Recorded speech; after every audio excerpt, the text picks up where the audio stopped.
Everyone, কেমন আছেন সবাই? বসন্তের একটি সুন্দর সকালে সবাইকে জানাই গুড মর্নিং।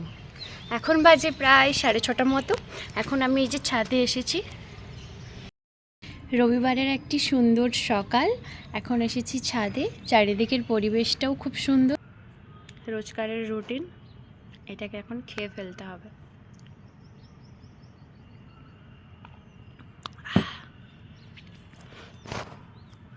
খেতে খুব একটা ভালো না হলেও পুষ্টিগুণটা কিন্তু খুবই ভালো। এই যে চারিদিকের ওয়েদার। সকালে উঠে যে কাজটা আমাদের শরীরের জন্য খুবই দরকারি বা খুবই উপকারী, সেই কাজটাই আমি এখন করে নিচ্ছি, ব্যায়াম, যেটি শরীর সুস্থ রাখতে খুবই দরকারি। ওষুধ ছাড়া যে জিনিসটি শরীরকে খুব তাড়াতাড়ি রিকভার করে তোলে সেটি হচ্ছে এই ব্যায়াম বা যোগাসন।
জানেন তো, আমরা প্রায় সবাই জানি মেডিসিন ছাড়া যদি শরীরকে সুস্থ রাখতে হয় তাহলে যোগাটা খুবই প্রয়োজন। কিন্তু আমাদের সেই টাইমটুকু আমরা বের করতে পারি না, এতটাই আমরা ব্যস্ত। আসলে ব্যস্ত নয়, আমরা আসলে একটু কুঁড়ে হয়ে গেছি। আমরা বোরিং লাগে আমাদের এই যোগা করতে। কিন্তু আমি নিজের কথাই বলছি, আমারও কয়েকদিন পর্যন্ত এরকমই ফিল হতো, ধ্যাট এত সকালে উঠবো, যোগা করব, তার থেকে ভালো আরেকটু শুয়ে নিই। কিন্তু এখন মনে হয় যে না, শরীরকে ফিট রাখার জন্য এটা করতেই হবে, নাহলে খুব তাড়াতাড়ি ধীরে ধীরে মেডিসিনটাই আমাদের শরীরকে গ্রাস করে ফেলবে। ছোট ছোট কি দরকারের জন্যই আমরা মেডিসিনের পেছনে দৌড়াবো। আর যদি আমরা যোগার পেছনে দৌড়াই তাহলে কিন্তু মেডিসিনের পেছনে আর দৌড়াতে হবে না। এটা আমি নিজে রিয়েলাইজ করেছি।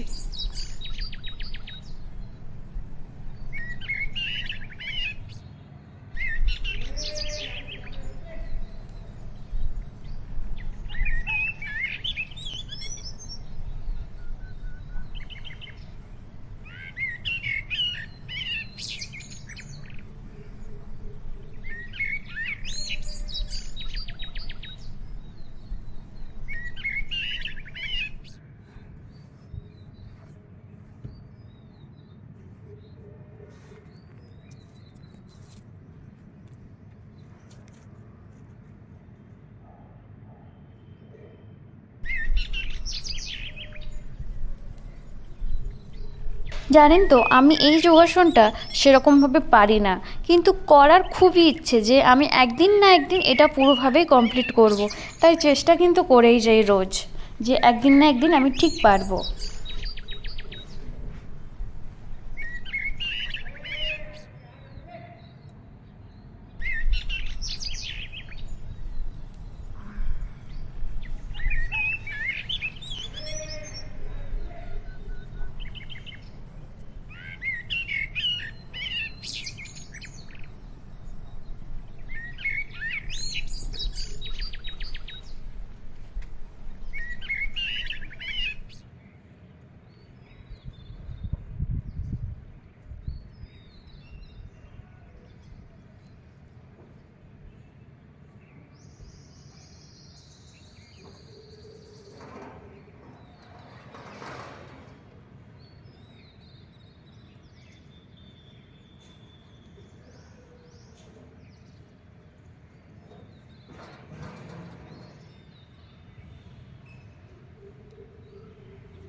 উঠবোস, জানেন তো এই উঠবোস করার সময় আমার একটি কথা খুব মনে পড়ে।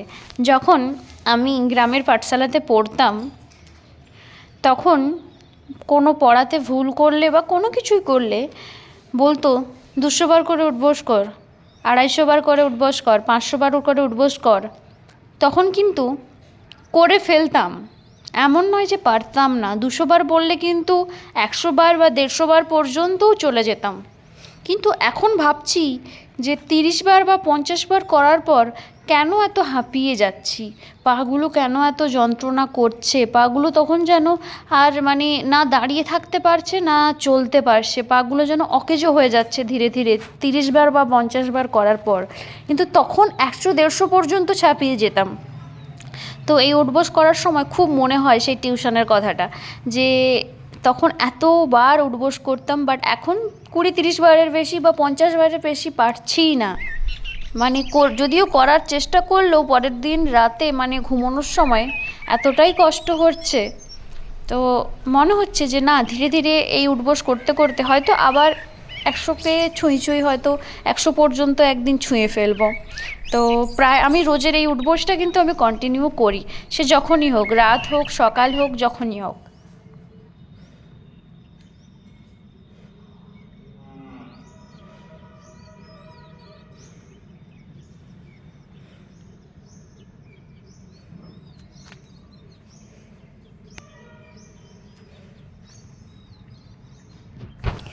এটি হচ্ছে চন্দ্রমল্লিকা, বেগুনি কালারের চন্দ্রমল্লিকা। কালারটা ধীরে ধীরে হালকা ফ্যাকাশে হয়ে যাচ্ছে।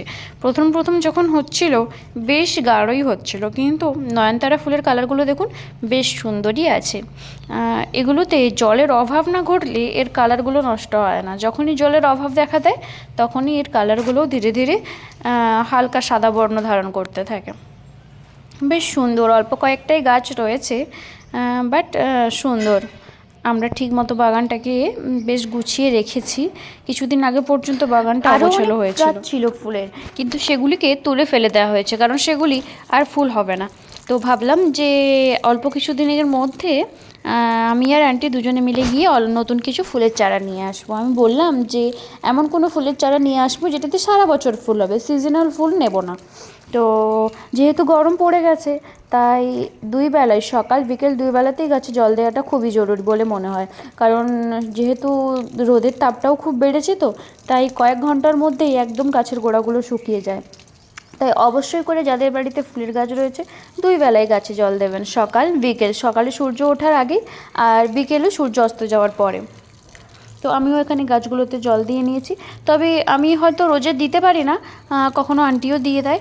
আর ছাদে আমি গেলে অবশ্যই গাছগুলোতে জল দিই, তবেই নেমে আসি। আর বিকেলবেলা তো আমি দিই একদম রুটিন অনুযায়ী। তো অনেকগুলোই ফুল ফুটেছে। চন্দ্রমল্লিকার ওই যে বেগুনি কালারটা, ওটাও হয়েছে। নয়নতারা ফুল রয়েছে, আরও বিভিন্ন রকমের কিছু ফুল রয়েছে। তো ফুলের গাছে জল দেওয়া তো হয়ে গেছে, চলুন এবার সকাল সকাল সানডের দিন ছুটি পেয়েছি, তো একটু পড়তে না বসলে তো আর হয় না। তো সানডে মানেই ছুটির মেজাজ, কিন্তু তার মধ্যেও পড়াশোনাটা কন্টিনিউ রাখতে হবে, কারণ পড়াশোনা ছাড়া কিছুই হয় না। পড়াশোনার পরে এই যে খেতে বসেছি বহুদিন পর, একটু পান্তা ভাত আর একটু বেগুন পুড়ে নিয়ে বসেছি। কারণ কি আর বলবো, বাঙালি মানেই তো বুঝতে পারছেন পান্তা ভাতেই বাঙালি। তো সেই জন্য অনেক দিন মনটা খুচখুচ করছে যে একটু পান্তা খাবো, বাট হয়ে উঠছিল না। আজ নিয়ে বসে পড়লাম। তো তারপর আমার মাথাতে যে চুলে যে তেলটা লাগাই, তেলটা শেষ হয়ে গিয়েছিলো, তাই ভাবলাম অল্প একটুখানি তেল বানিয়ে নিই। আপনাদের তো এই তেলের ভিডিওটা আগেও শেয়ার করেছি যে কি কি উপকরণ দিয়ে আমি তেলটা বানাই। তো কারি পাতাটা ছিল না, তাই আন্টির কাছ থেকে চেয়ে নিয়ে এসে তেলটা বানিয়ে নিলাম। আর সকালে যে বিটের জুসটা খেয়েছি, সেই বিটের বাকি যে অংশটা, জুস বের করে নেওয়ার পরে যে বাকি অংশটা, সেটা কিন্তু একদমই ফেলে দিইনি। সেটার সাথে হলুদ মিশিয়ে এই যে লাগিয়ে নিচ্ছি, মুখে ভূত সেজে নিচ্ছি একদমই। পুরো মুখটা দেখুন বিটের রসের জন্য লাল হয়ে গেছে। আমি নিজেকে দেখছি আর ভূতনির মতো অ্যাক্টিং করে যাচ্ছি। তো তারপরে সন্ধ্যাবেলায় গেলাম একটু সবজির মার্কেটে। আজকে সানডে বলে সবজির মার্কেটে ভিড়টাও প্রচুর হয়েছে। তো দুজনে মিলে গেলাম কিছু সবজি কিনে নেওয়ার জন্য।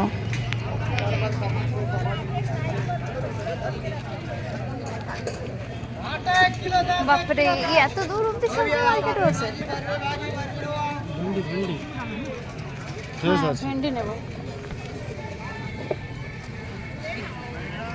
ওখানে আমি একটা কিছু নতুন সবজি দেখলাম ওইখানে, চলো তো দেখি একটু নতুন একটা সবজি দেখি।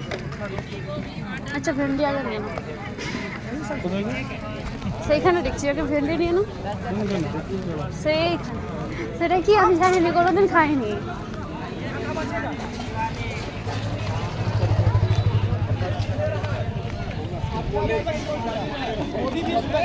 আমি সবজির হাটের মধ্যে ঢোকার সময় একটা কিছু সবজি আমার চোখে পড়লো, সেটা দেখানোর জন্য আমার বর্মশাইকে আবার টেনে টেনে নিয়ে যাচ্ছি যে চলো ওখানে আমি অদ্ভুত টাইপের কিছু সবজি দেখেছি, সেটা দেখতে হরিণের শিঙের মতো। ও বলছে হরিণের শিঙের মতো আবার কী সবজি, একবার বলছে ও আচ্ছা বুঝতে পেরেছি, আবার একবার বলছে চলো তো দেখি কী সবজি।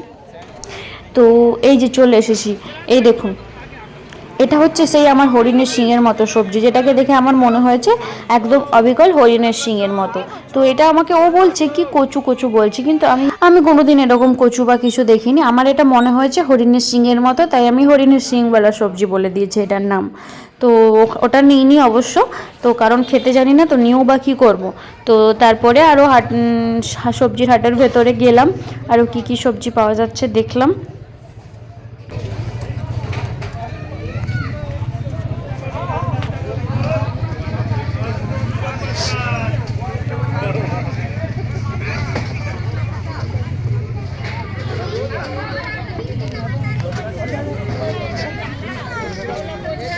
এখানে বর্মশাই আমাকে এসে ঝিঙে দেখাচ্ছে, বলছে অনেকদিন ঝিঙে পোস্ত খাওয়া হয়নি, কিন্তু আমি বললাম যে না নেব না, কারণ ঝিঙেগুলো দেখেই মনে হচ্ছে বুড়ো হয়ে গেছে।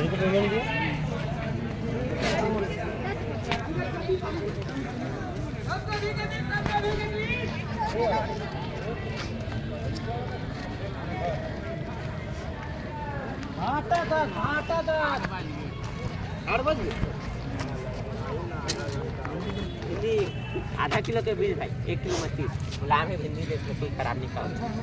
এগুলো কি পাগল? 20 रुपया पाव आधा किलो के क्या चीज तिरुपति टमाटर टमाटर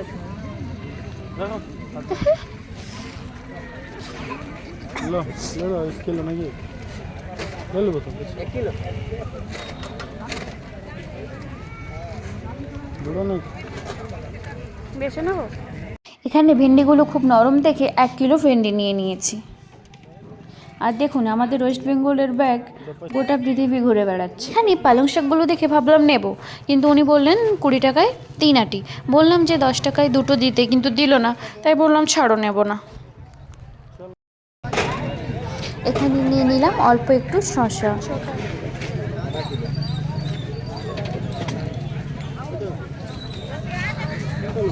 সাদা দেখে করুন, তুলে দাও।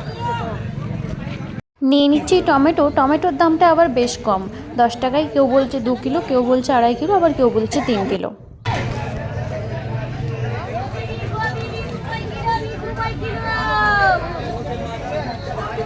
চলুন আমাদের সবজি মার্কেট শেষ, এবার বাড়ির পথে রওনা দিচ্ছি। আজকে সানডে বলে রাস্তার দুই দিকে সবজি ছাড়াও বেশ নানান প্রকার জিনিসের দোকান বসেছে।